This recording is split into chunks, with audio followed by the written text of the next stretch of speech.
आज दही बड़ा खाने का मन है। वाह क्या स्वाद! असली स्वाद तो MDH दही बड़ा रायता मसाले से ही आता है।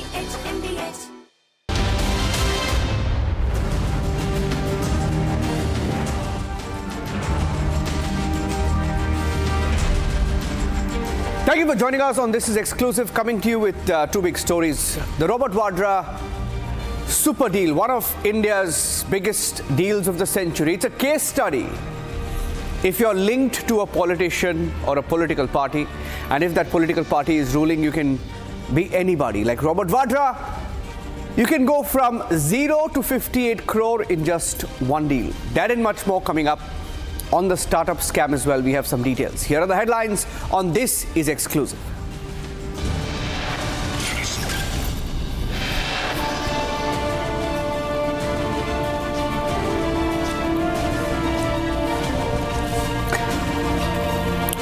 More on the Gensol startup scam. More and more details emerging of how investor money was defrauded.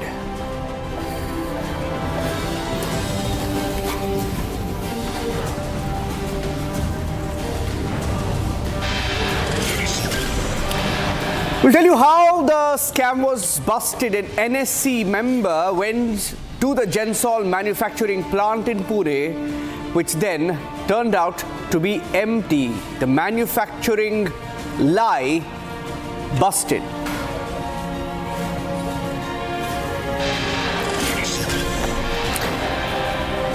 As SEBI flags the 262 crore fraud, SEBI chief saying that a bigger crackdown could be possible on the Gensol owners.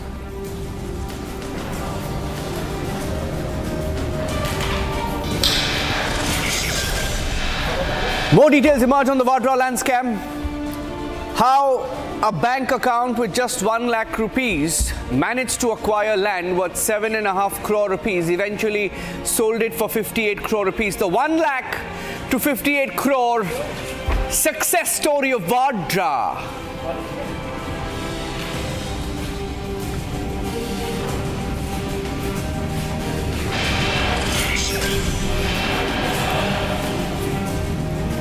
Day 3 of grilling Robert Vadra. He sees the Republic mic. He says, keep Republic away, keep Republic away. What spooks Vadra so much about Republic?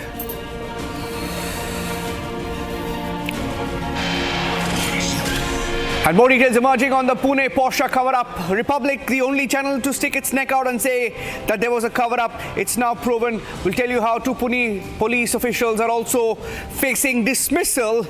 Full details on the show this evening.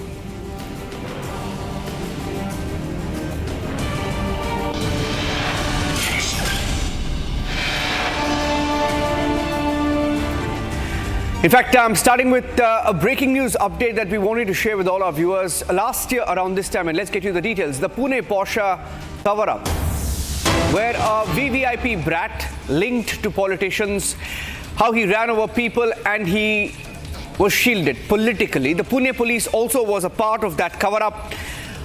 A big breaking now coming in that the prosecution in this particular case also showed proof of document forgery, something that Republic TV confirmed. Republic had confronted the Pune police as well back then. The Pune police and the prosecution has gone on record to say that the blood report of the VVIP brat was forged. The Pune police has admitted that two of their own officers, two Pune police cops, were involved in this conspiracy and now face dismissal. It's a story that we broke and we are now following up. The story breaking on Republic TV. We will continue to follow up and get you more details in a short while from now.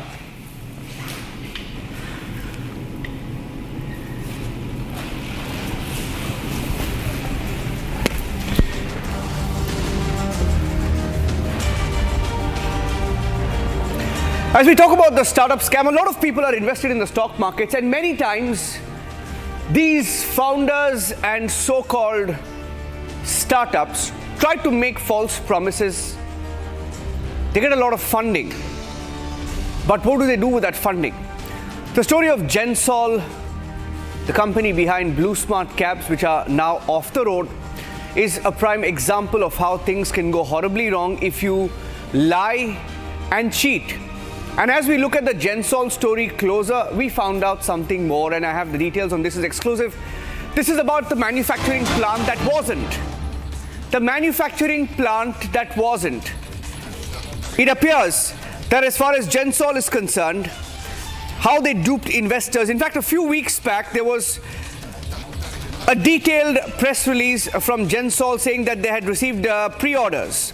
They claimed pre-orders for 30,000 electric vehicles. Gensol had made the claim during the Bharat Mobility Expo saying that they had 30,000 pre-orders, and they claimed that they were getting big business. But when documents were scanned, it appeared that these were just MoUs entered with 9 firms. Just MoUs entered with 9 firms, and the MoUs showed no details of price or delivery schedule. And when an NSE, National Stock Exchange representative, visited the Gensol plant in Pune, in Chakan, Pune, the discrepancy was completely exposed. In fact, on the left of your screens right now in that window, those were the ads that Gensol put out to give an impression that there was huge manufacturing happening at this particular plant in Chakan, Pune. It so turns out that there was absolutely no manufacturing. No manufacturing activity at the plant. And when the NSE representative went there, just 2 to 3 laborers were seen in this particular plant of Gensol. And even the electricity bill that was put out, in fact, the NSE official also looked at the electricity bill. It was a little over 1.5 lakhs. That's it, just 1.5 lakhs. And that was in December 2024 for a period of 12 months. The electricity bill was seen. But this is how they duped investors. Another angle in the Gensol story. Gensol put out press releases a few months back claiming that they had pre-orders for 30,000 electric vehicles. That's how they raised expectation, raised money. They made claims during the Bharat Mobility Expo saying that they had 2 or 3 new electric vehicles in the pipeline. They were going to manufacture these vehicles in their Pune plant.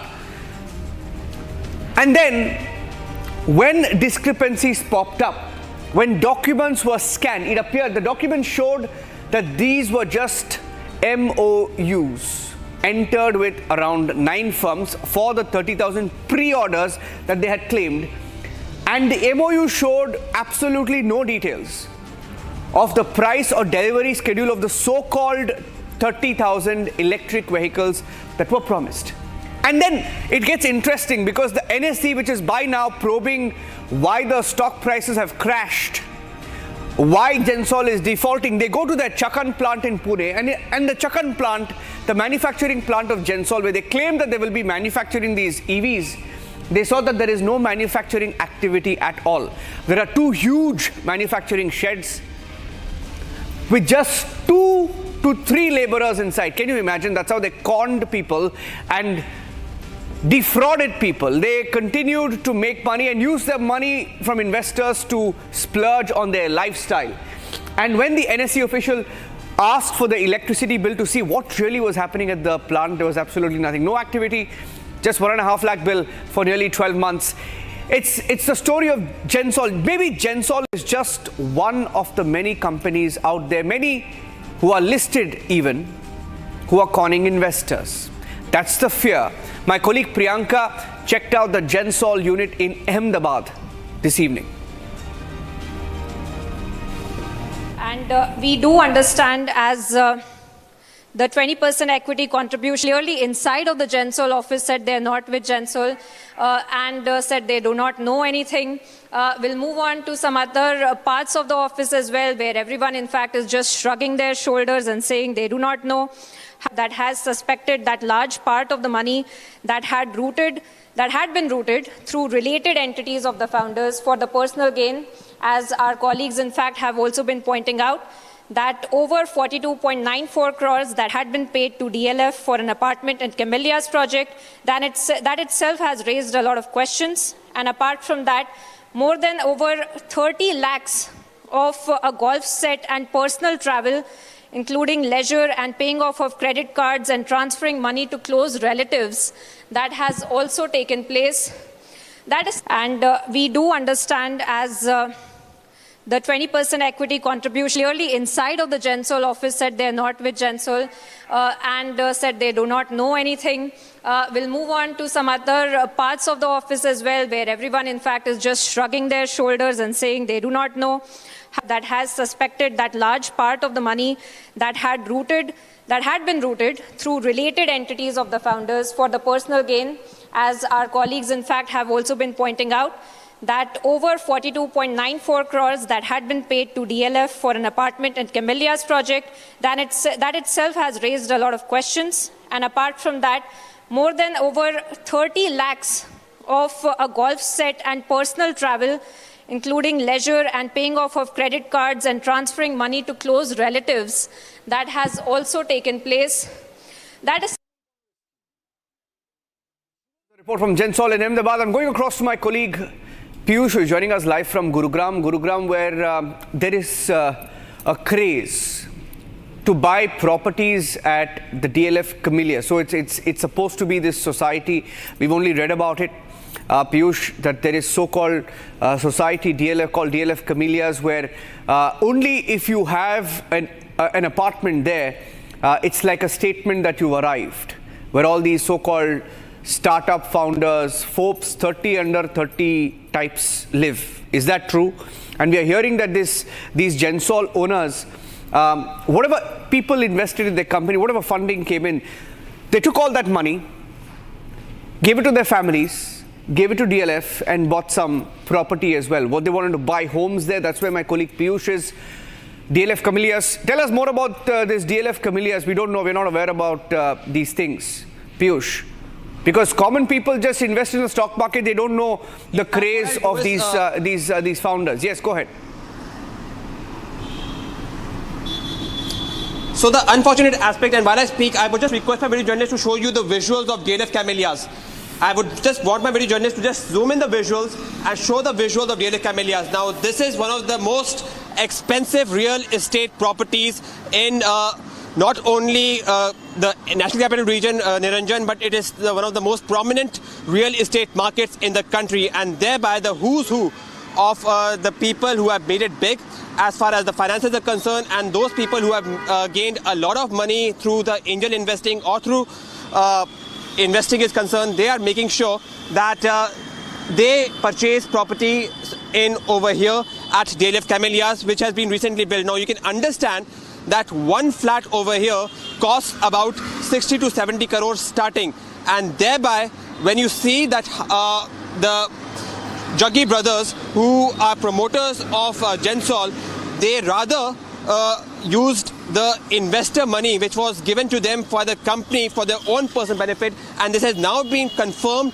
by the SEBI investigative report that how crore of money was used by the Jaggi brothers, that involves Puneet Jaggi and Anmol Jaggi, in purchasing apartment over here at DLF Camellias, which is one of the prominent real estate markets, which is one of the most expensive real estate markets, which is one of the most luxurious real estate markets over here. The price range over here starts from around 50,000 per square feet, so you can understand it is beyond the reach of a common person, and thereby the who's who of the people are purchasing plots over here. The key question over here, however, remains that even though those who have made it big can purchase the property over here, are you swindling away the investors' money?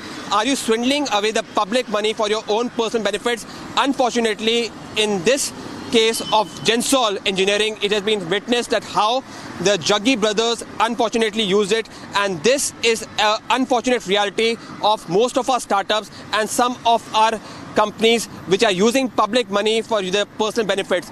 It is again one more unfortunate example of Gensol Engineering, which used to operate the BluSmart cabs, of again using the public money for the personal benefits. And the example of this is DLF Camellias, where unfortunately they have used crore of money for their own personal benefits. Back in the studio. Okay, thank you for joining us with those details. Story also being picked up as the big debate with Arnab at 9 p.m. Let's move on to the other big story we're tracking here on Republic TV, the story about Robert Vadra and Robert Vadra's land deals. Now, it was infamously called Damad Gate. Damad Gate. Damad Shri, as the BJP called him. It's about a deal where a company called Skyline gets a super sweet deal almost for free, no money paid. And it's the Enforcement Directorate which is saying it. Even the stamp duty. So if you buy property, ladies and gentlemen, you buy property and then you pay stamp duty. But in the case of Robert Vadra, his company's bank account had just 1 lakh rupees in them. The seller, the person who's selling the land, paid the stamp duty for Robert Vadra's company and then gave the land to Robert Vadra's company as well. So with absolutely nothing and just 1 lakh in the account, paid zero, got 58 crore rupees. That is Robert Vadra's deal of the century. The deal of the century, where even the seller paid stamp duty, and all of this has come out in the investigation. They got the property without paying a penny. So here's how it goes. So Robert Vadra is very influential, right? He is married to Priyanka Vadra, daughter of Sonia Gandhi. And Hooda was the Chief Minister of Haryana. Hooda gives a clearance for the land usage in 4 days. 4 days, Robert Vadra gets a clearance and the land is already in his name. He doesn't pay a penny. And the landowners are so generous that they themselves pay the stamp duty for Robert Vadra. And Robert Vadra, without having any money in the company bank account, overnight gets property valued at 7.5 crore, which then becomes 58 crore in a few months. And boom, 0 to 58 crore in just a few months. And that is why Robert Vadra hates Republic TV, because we break down stories as they are. Vadra super deal.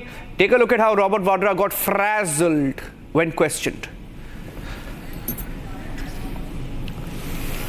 The Vadra sequence. I want to play the Vadra sequence now that I just mentioned. I want to play the Vadra sequence. Listen into what Vadra said when we tried to question him. Something about Republic that he hates so much. Hates. And we love it. इसको हटाइए पीछे इस आदमी को हटाओ Republic हटाओ पीछे Republic बिल्कुल नेगेटिव न्यूज़ है हटाइए आ जाइए आप लोग क्यों धक्का दे रहे हो इसको हटाइए पीछे इस आदमी को हटाओ रिपब्लिक हटाओ पीछे रिपब्लिक बिल्कुल नेगेटिव न्यूज़ है हटाइए आ जाइए आप लोग क्यों धक्का दे रहे हो. Okay, so very interesting details coming out as we look at the Enforcement Directorate investigation. And one of the aspects that has come out in this investigation is that at the time of transaction on the land in question in Shikhopur, Haryana, Robert Vadra's company had just 1 lakh rupees in its bank account. Now, these are details shared by the Enforcement Directorate. Let me tell you, this is the deal of the century, and this is why it's the deal of the century, right?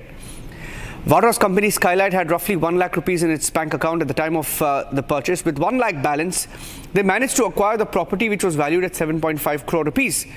So, story is about how 1 lakh balance in the bank turned into 58 crore at the end of a super sweet land deal.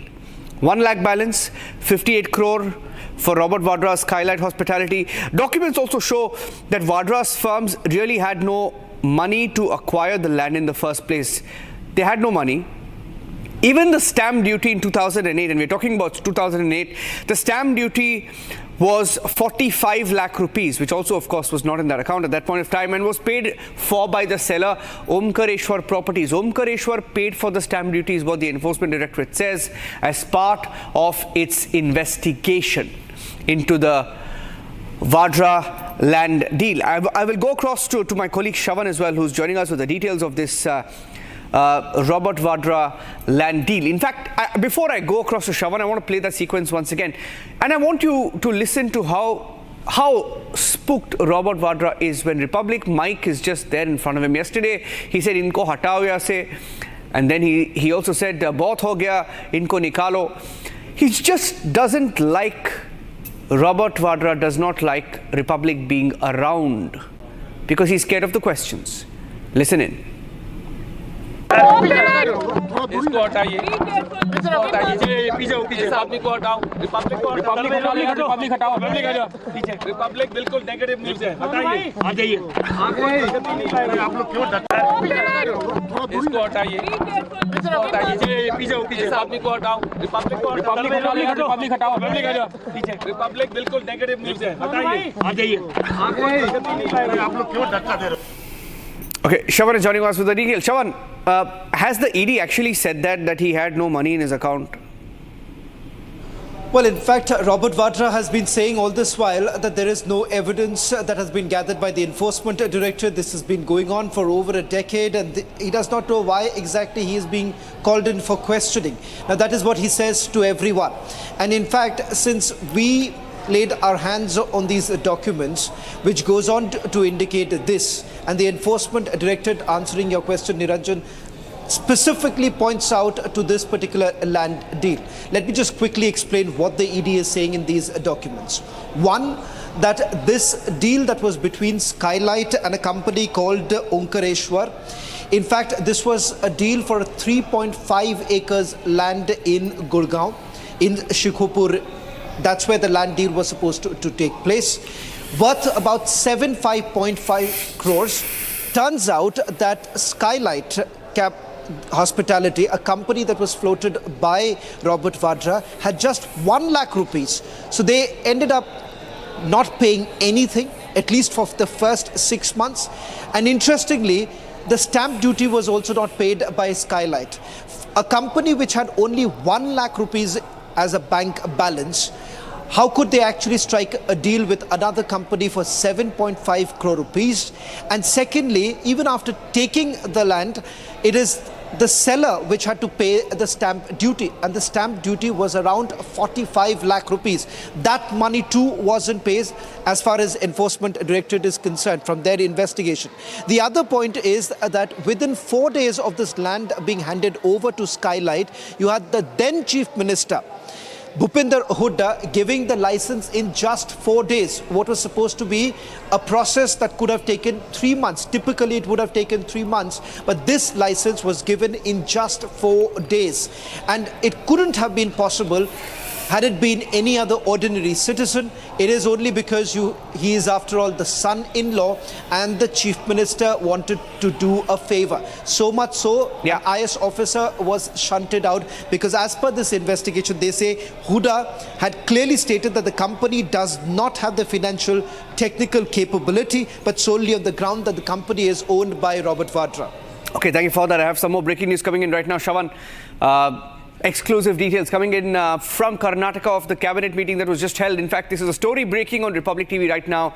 On the caste census, there was a caste census, a very, very controversial caste census that was conducted by the Karnataka government, over which they had a cabinet meeting, and it appears like the caste census exercise has backfired completely, as different ministers belonging to the backward, Dalit and minority communities have clashed, disagreed with ministers from Vokkaliga and Lingayat communities. So Congress ministers themselves fighting it out in the cabinet meeting in Karnataka. In fact, at some point, the Chief Minister Siddaramaiah also had to advise ministers to maintain calm, discuss the issue peacefully. Hearing that Minister Mallikarjun strongly opposed the report, criticizing it for grouping hundreds of Muslim subsects under one category, exactly what Republic had reported. Deputy Chief Minister D.K. Shivakumar also raised his voice. D.K. Shivakumar, likely to be the next Chief Minister of Karnataka, also raising his voice, opposing the report, stating bluntly that it is unacceptable.